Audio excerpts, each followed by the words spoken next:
Nick, I really want to hear your story because I grew up with Nick.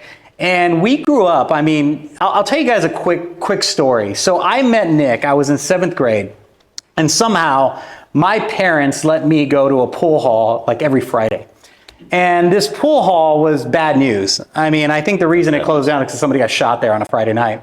So I'm there and I see this kid who's like about the same size as me, wearing the same clothes as me. It was what, Girbauds or Guess? It was Girbaud jeans. Yeah, Girbauds jeans, Red Wing boots, and a polo. And he's sitting there smoking a cigarette, right? And think about, if anybody has kids in 7th grade, think about how messed up that is, right? So I walk up to this dude and I'm like, you got a light? You got a cigarette? Yeah. So then the next day we had been hearing swirls like, there's this kid at the school across the street that you got to meet. He's just like you, which is basically he's cocky or whatever the word they want to use at the time. And you know, we were the smallest kids in a gang-riddled San Antonio middle school, and we had to rely on our personalities to not get our asses kicked. And especially when you were as small as we were, yes, however you look at it. So we relied on each other from that perspective. But one of the things that I saw with Nick was he always had a confidence level that I wanted to have. And so when I think about where you guys can go with, you know, somebody said it up here, I think Nora, you said it, that getting in the rooms with people that are doing just a few steps ahead of you are going to help you in life. And I think this friendship with Nick has really propelled me, because I remember him telling me one time, I hope I don't come back, because he went to Stanford. I don't know if those of you who know Nick knows that he's an academic. He went to Oxford. He, you know, graduated at Stanford. He just had his 25th year anniversary reunion with Stanford. And is an actor in LA. He's doing very, very well. But I barely graduated high school. Like I think I went 5 years at Holmes High School. So they kicked you out. I don't think you. I think so. So I was a bit of a mess up. But he was always he always had my back, and he's like, don't let me come back home and see you in the same place. And that conversation led me to get out of my seat and do something a little bit different. And so I thought it'd be really cool to share with you guys. So Nick, how is that like? How has this journey been for you? Because one of the things I noticed, you got out of college and literally got like, I felt like it was a blink of an eye, and before you knew it, you were starring in Resurrection Blvd, which was a boxing show, which was, at the time, it was Showtime's answer to The Sopranos in the Latino version of it. And you were like the main actor on it. I guess some ways you can describe that, but it was the first Latino primetime series. And yeah, I mean, I moved to LA right it was when I graduated. I actually couldn't wait to get out of Stanford. And now I would love to go and sit like in a 7 a.m. class and sit through a lecture. But at the time, I just couldn't wait to graduate and move on, and I graduated early, drove down to LA, had never, been there, anything like that. And at the end of that first year is when I got the pilot for Resurrection Blvd, and then was able to do 3 seasons of that show. Yeah, it was a very quick. I think my parents didn't have to worry too long, but in their defense, they were also very supportive from the get. When I had to break it to them that this Stanford education that they had paid for was now going to be frittered away after trying to become an actor, which I have to say in their a feather in their cap in that they were just so supportive from the beginning. My mom told me, she goes, you know what, you've always accomplished anything you set your mind to. I don't see why this should be anything different. Thank you. Yeah, here we go. There you go. There's the back. There you go. For the rest of you just couldn't hear anything? Check. Yeah. That was it? Well, I mean, that's what happened. What? No, so I looking at it from an outsider in, you hit it. Like, I remember, do you remember the when you went back home and there was this big premiere, at Planet Hollywood or whatever, and it was like Nick did it. He made it. He made it in Hollywood. And if he could make it, then, we can do something better with our lives. It was like seeing that somebody left San Antonio and could do something with it. But you and I both know that's not as easy as the reality was, because after that, there had to be at some point in this span of time, and guys, we haven't talked about this, which is really cool, but there had to be a point where you had a breakdown. And, you know, I talk a lot about breakthroughs. And breakthroughs are like, I did this and I broke through and I found success, but I don't really care about that. I really want to talk about the time when being in a business of rejection, being in a business of having to figure it out on your own in a town you know no one. What was the time that you really had your back against a wall and had to dig yourself out of? Yeah, it's pretty easy on that.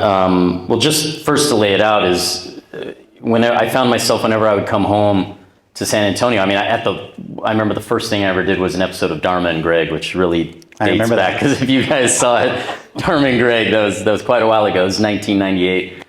And I remember coming home and people would run into people and they're like, hey, man, you said you were going to do it and you did it. Damn. They didn't realize it's like one job. You know, I'd worked my one day, now it's airing. But to him, I had made it. I was still, you know, waiting tables. I was still struggling to pay my rent. I was still trying to keep up the semblances of things. But at the same time, for everyone else, I had made it. And I think the same thing, people also have an idea of what actors make or what their life is like and don't realize that there's not a lot of security. You know, you're going after an occupation which for most people, more than 90% of the time, you're being told no. And then still having to get out there like, you know, doesn't stink, you know, and having to constantly prove yourself even after you feel like you have several times. So everything else can seem like it's all on the up and up and everything's working, but you know, I think there comes a time, and this comes a time, I think, with a lot of people, no matter what your business is, when you start to realize that, yes, you're doing something you set out to do, but A, you're not enjoying it. You don't have the passion anymore. You really can't recommend it. I mean, I used to have parents of kids that would come up and go, my daughter or my son wants to become an actor. What do you have to say to them? And instead of me giving some really great inspiring words, which I would give now, I said, if you can imagine yourself doing anything else, do it. Because there's not a lot prodding you along this road. There's not a lot and you least of all, because each job you get, it isn't that next one. And that's where you have your eyes on, that you can't even enjoy what's right in front of you. So I found myself at a time when I had been on Resurrection Blvd, had done 3 seasons. I had done the OC and it was this, you know, big hit, and, you know, and I came in on the 2nd season, and everything along the way was always going to be that project, you know, Law and Order SVU. I was brought on, offered a role to be this new undercover cop, and thinking, well, this is going to be it. And there's always, this was going to be it moments. And offers would still come in and I was doing work, but it wasn't things that I was excited about. And I was all trying to pay for a $5,000 a month, you know, nut on my house. And so the jobs I was taking was to go, you know, was to pay for that. Didn't have a girlfriend, didn't have anyone else living in this 3-bedroom, 3.5-bath house that I just put a 2nd story on, and did all this kind of stuff. And now I had to look at my life and say, am I proud of what I'm doing to support this? I mean, granted, it's not like I fell off and was doing, you know, softcore or anything like that, but I mean, just the choices on where I wanted to be and where I was, changing it from being, I want to be in the sort of things that I love to watch, rather than just being on TV or just, you know, having a chance in a very difficult industry. And I short sold the house. I had to short sell my house. I very luckily met an amazing woman who's gone on to become my wife, and we have, I was about to say 3 children together. I don't know who this person is I'm talking about. We have 3 lovely children. Now we have 2 children. But it came at a time, like, she was a bit of a saving grace, because I was selling this house without really telling a lot of people about it, you know, like, oh yeah, I'm selling my house, but giving it away practically, right? And looking at it now, you know, I mean, you asked me last night, I think, about, hey, what did that house value at when you know, and now it's millions of dollars for, you know, this home that I, you know, and you look back with such regret. And I think there were so many times when I could have just decided to leave. I don't know what I would have done. I don't know what I'm good at besides this, if I can say I am.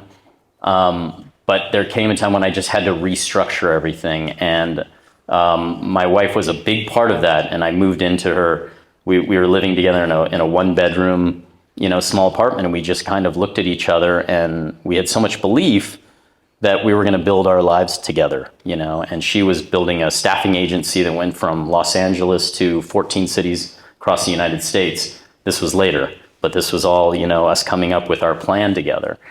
And it took a lot of humility, it took a lot of kind of starting from the beginning and realizing the kind of work I had to put in. But a lot of it, I credit with realizing that, your superpower really is being yourself.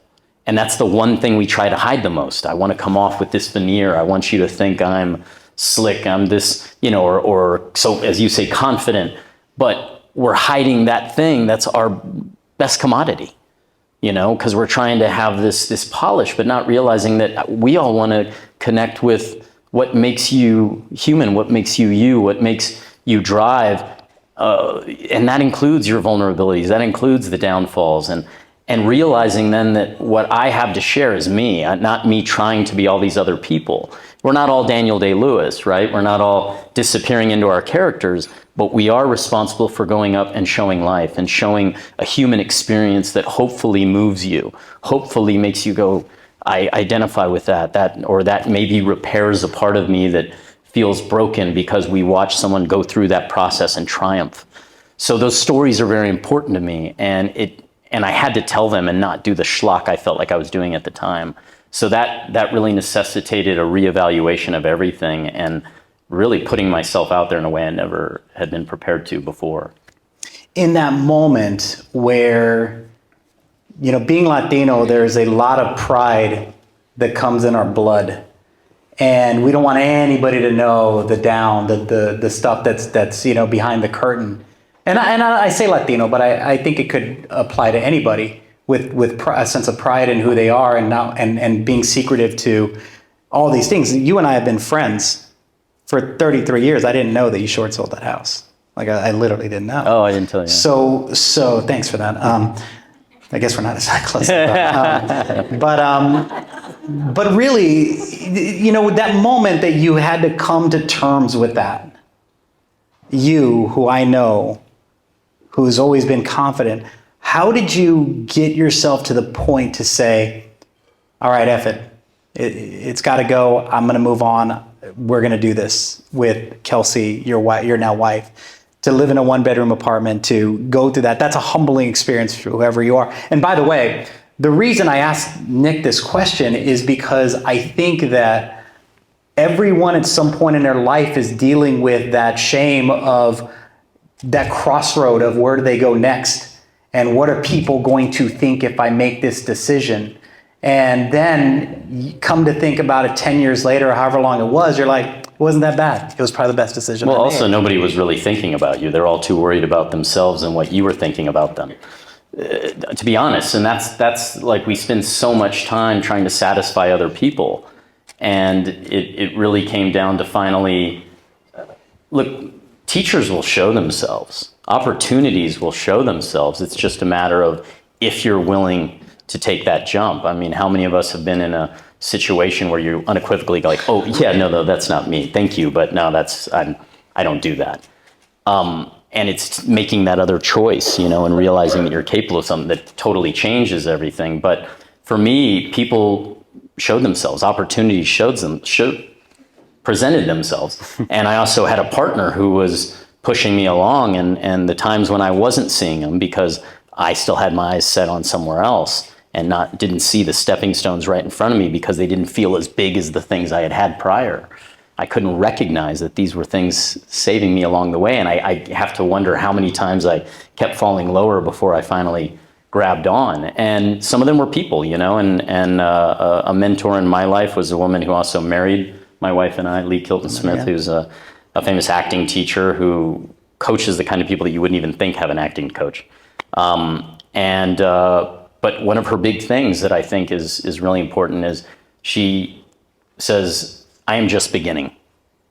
At any given time, you're just beginning. You're keeping a tally of who you were, or maybe the police are, unfortunately for some, but no one's keeping this tally on what you're holding true to or what you're not. Like, you are just beginning. This opportunity to be whatever you want and to take the steps in that direction presents itself. You don't have to start Monday. You don't have to start on the 1st of the next month.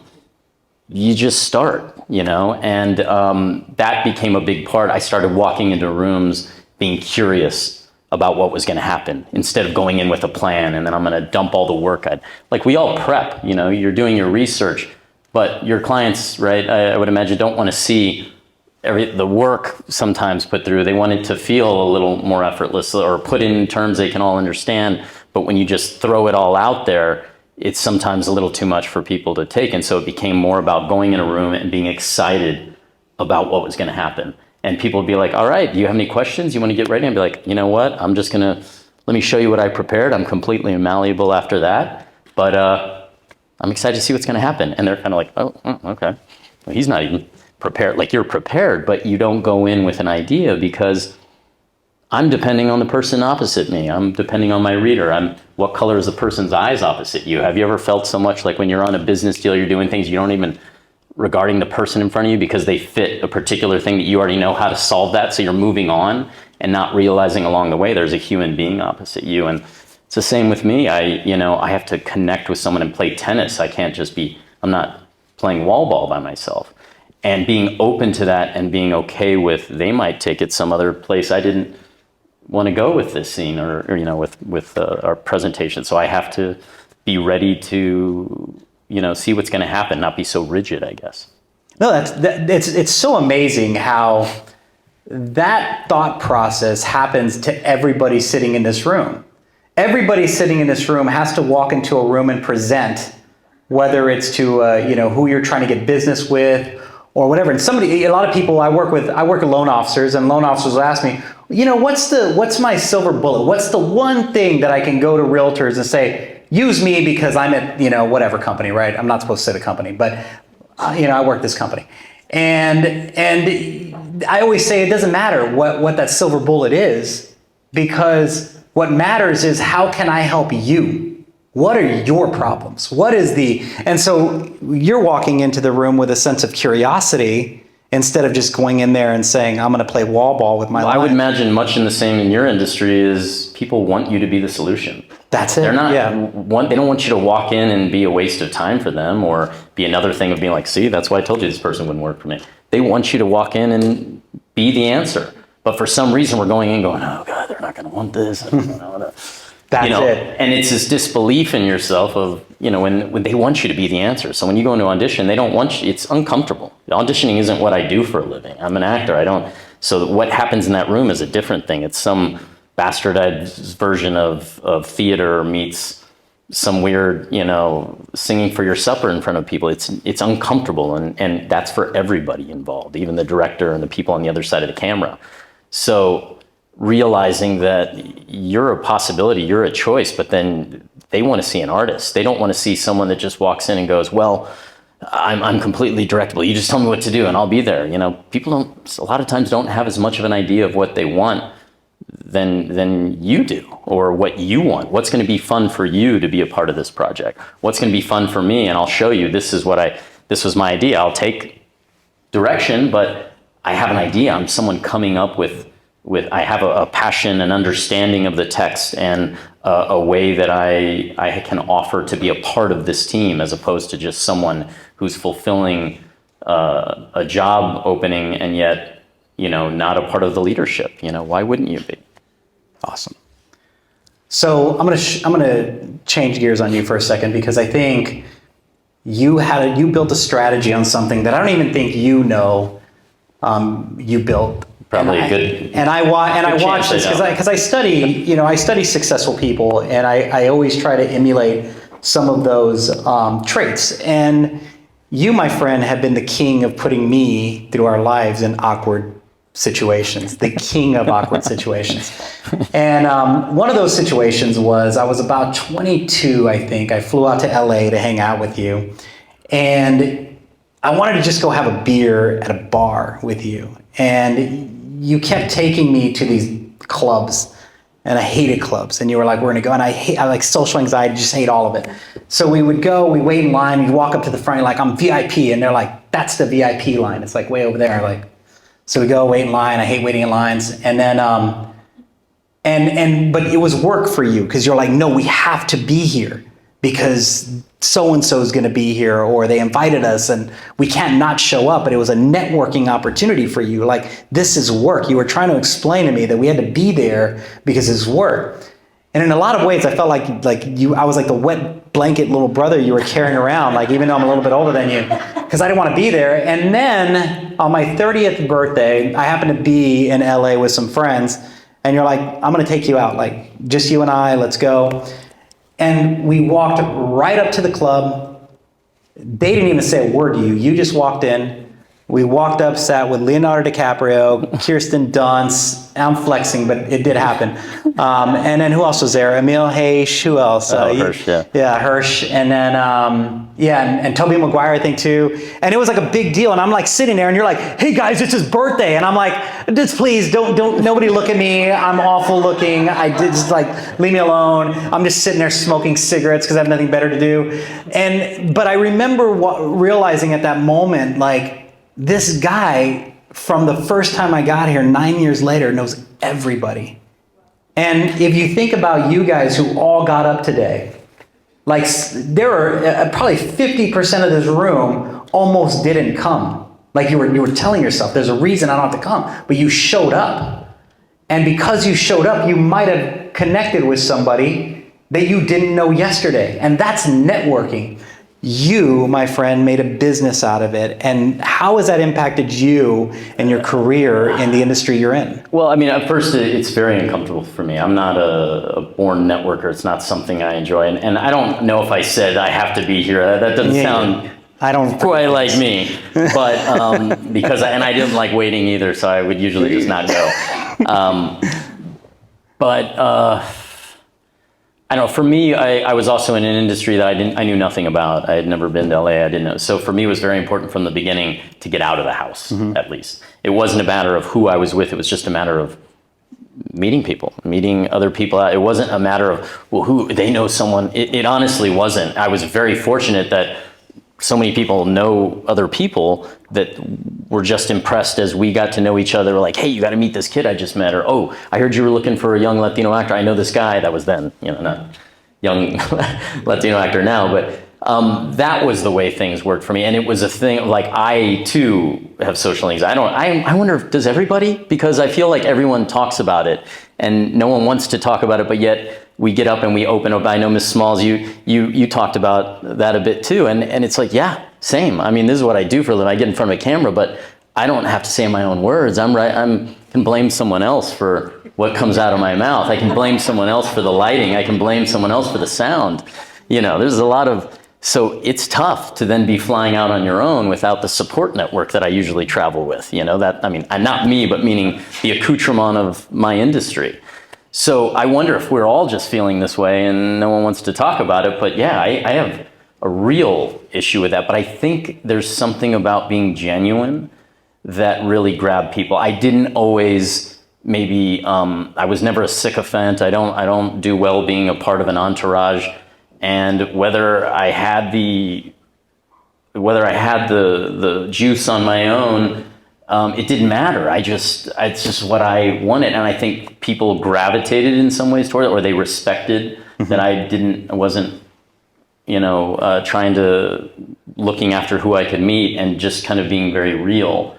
And, we got along that way. I think also Leo liked a girlfriend that I was dating at the time too. So I think that was, he's like, how's Christine doing?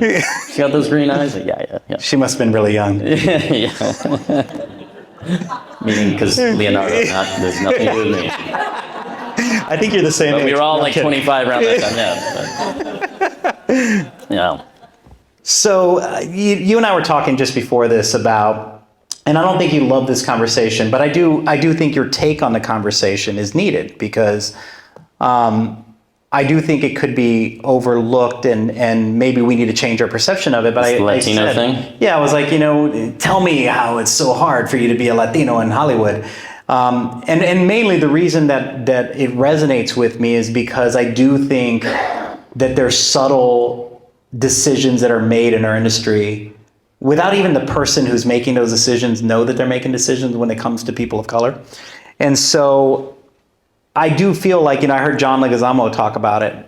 He's been very outspoken. And he's been very outspoken about it, and it resonated with me because no one was willing to just open up about it, right? And here you are, successful, and we're in a business of rejection. So how many times do you let that, does that creep in your mind? Well, I would have if, or is that playing victim to the ideas? So that's why I wanted your take on this. The hard part is, we have to be honest about the things that lie there. There are racial biases that people have towards us, that they have against themselves. But for me, I still got to get up. I still got to go after this role. I can complain. I'm not, and John is great, and we stand by him.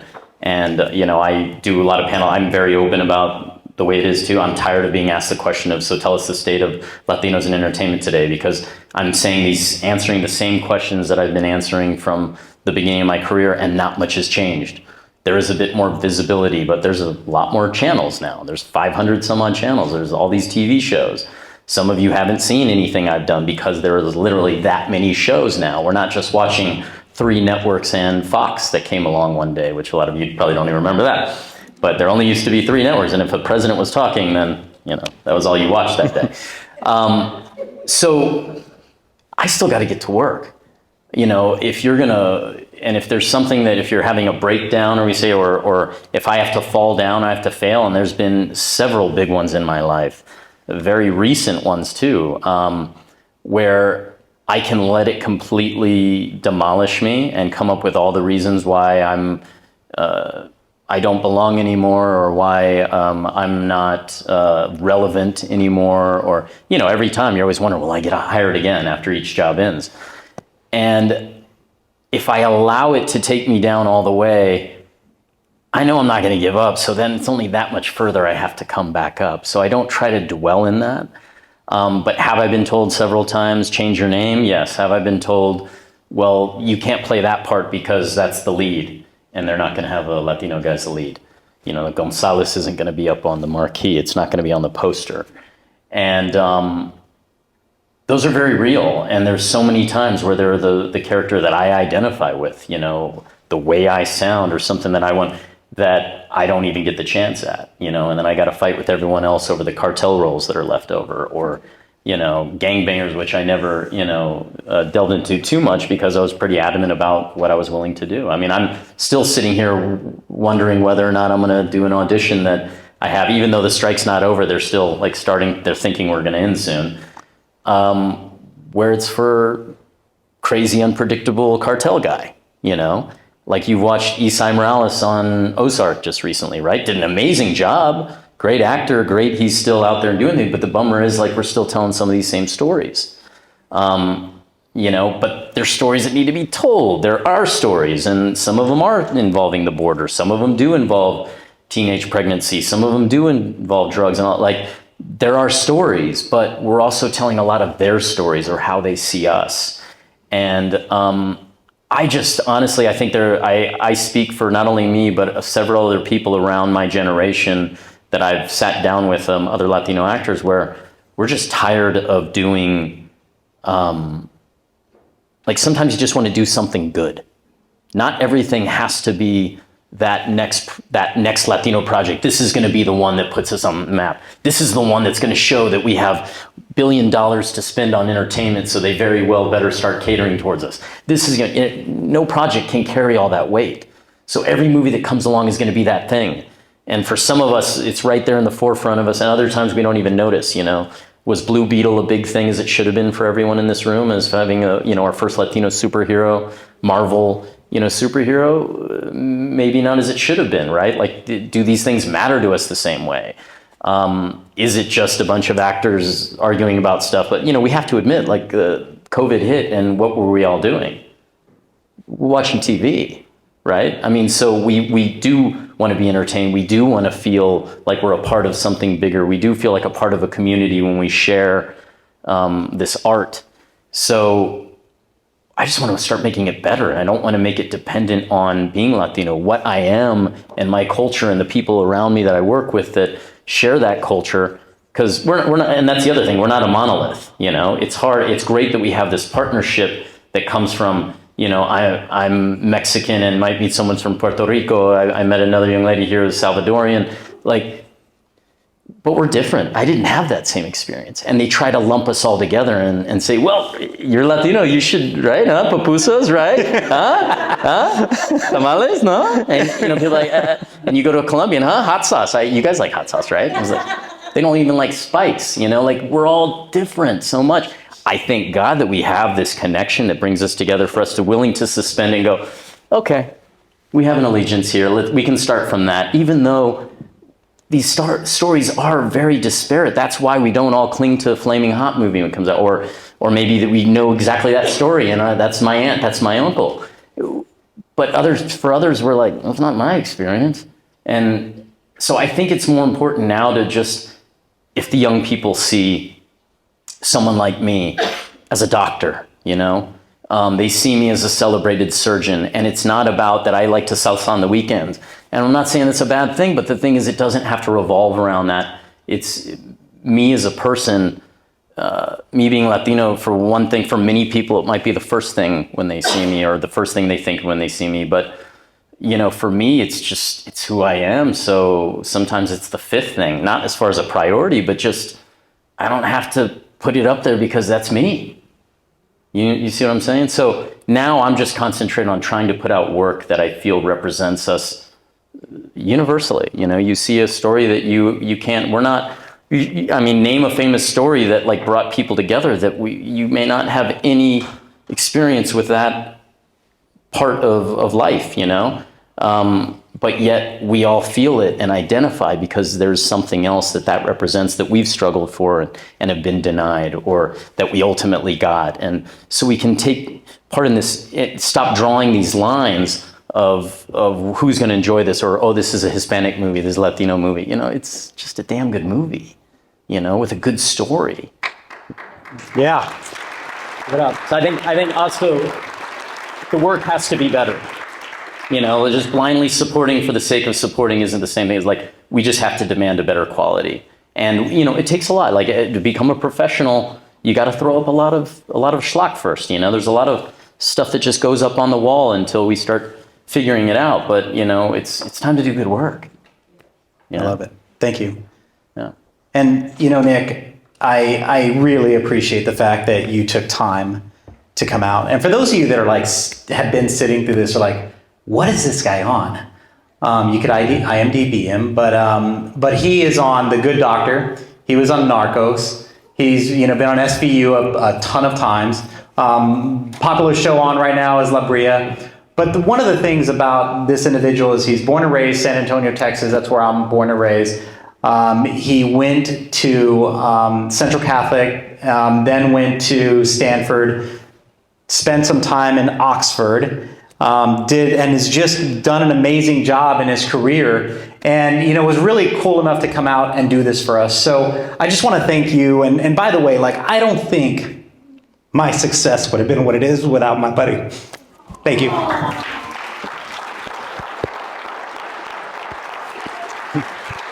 Well, I can say the same.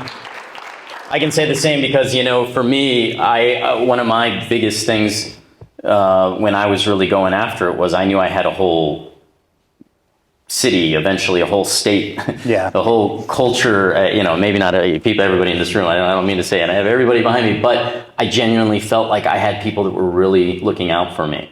That you may have been like, the others when I came home, were like, you made it, man. And I'm just sitting here going, oh God, he doesn't even know. I'm short selling my house, I'm doing all this stuff. But he's like, you did it. You said you were going to do it and you did it. And that's what I knew. I had people rooting for me that were really looking like it was a win for all of us in many ways, you know, and people look at you that way. I mean, our friends back home, and not just people who've gone on to do so many other things. I know my friends that call you for advice that, you know, that you don't even know independently of, you know, that we share and are motivated by, but you do that for so many people. You know, I mean, you're one of the reasons I didn't die out there. I mean, we could really get into some of these stories. This guy saved my life. I mean, you had to be a talker when you were as tiny as we were, like 4 foot something. Not that we're much taller than that now. and we weighed about half of what we did. You know, one of us was two of us back then. You know, I mean, he literally saved my bacon a couple times because this mouth, you know, didn't know how to stop. So I've learned a lot from you. I'll tell you that for sure. And also for me, it's never a thing about like, oh, thank you for taking time. And you know, look, I have a family. That's what my time is about. Not because, oh, I have parties. I don't do anything. I'm with my kids, you know, and then I go off to work and then I can't wait to get home to them. So for me to be relevant, for you to even be like this is win for me. I've met so many amazing people. I listened to your panel and I was like, that's me. Those are my stories too. Like I feel like an imposter all the time. I'm the one over there that someone's finally going to go, hey, what are you doing over there? And I'm going to skitter out of the room before they can, you know, he's been in here all this time, you know, and you're finally going to be, each project I'm going to be figured out. Who knows? Maybe I've been, but this is important to me. This is, you know, sharing.